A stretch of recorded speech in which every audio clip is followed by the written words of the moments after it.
natural blonde, with a deep abiding fondness for all things hippie, rested her chin on her hands and looked at her daughter with the same startling blue eyes that Lorraine possessed. "Too much detecting going on around here, if you ask me, like," she replied dryly. Huh. Lorraine bit into her toast. Peggy Monk, Mavis's lifelong friend, who had arrived for a week's break a few months earlier, grinned at both of them as she came into the kitchen and moved to the table. She pulled out a stool with a loud scraping noise on the cream floor tiles. Lorraine and Mavis cringed. Peggy was almost 5 foot, but had sworn for years that she was 5'1". Her hair, a deep auburn shade that could only come from a bottle, was piled on the top of her head in a style all of her own. She loosened the top of her pink satin dressing gown.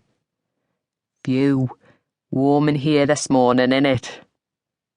When no one answered, she looked quizzically from mother to daughter, then whispered in a conspiratorial tone, "Something going down here I should know about."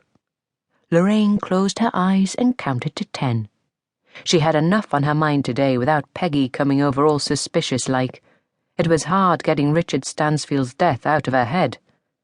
She slowly opened her eyes, looked at Mavis and said, "She's been watching the gangster films again, I see."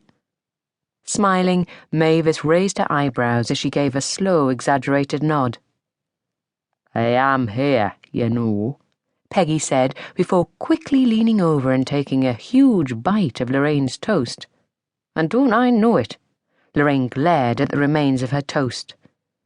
Peggy turned to Mavis, cocking her head to one side. "So, have we made our minds up yet? How many are coming for dinner on Greed and Gluttony Day?" "What?"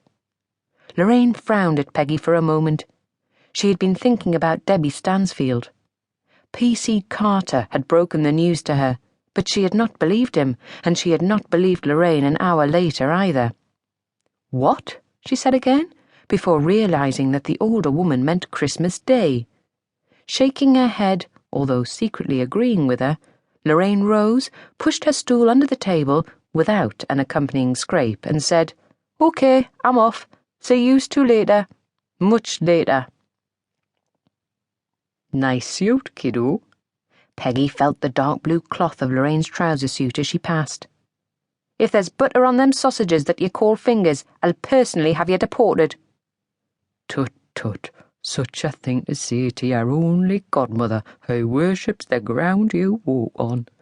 "Yeah, and thank God you're the only one. Believe me, if there were 2 of yous, I'd be deporting myself." And with that, she strode out the door, leaving the other 2 women staring after her. When she heard the front door close, Peggy said, "She's working far too hard, you know." "Yeah? Not that so-called Superintendent Clark appreciates her one little bit." I remember him from school. Right snotty-nosed little arsehole then, sucking up to the teachers every chance he got. Anyhow, I bet you haven't asked her if she wants to have Luke round for Christmas yet." Sergeant Luke Daniels, Lorraine's most trusted colleague, was a tall, handsome black man, and the man that Mavis and Peggy thought, not so secretly, was perfect for Lorraine. Will it ever happen, though? Mavis wondered to herself. Not while she's still got those barriers up around her since her marriage ended. "The chance hasn't come up yet, Peg," Mavis replied, shaking her head. "Bloody hell, Maeve. There's only a week left now, and if we're going to have that beautiful bloke over for the worst day of the year, you'd better get a move on." Mavis shrugged. "You know what Lorraine's like, though. You cannot force her into doing anything she doesn't want to do.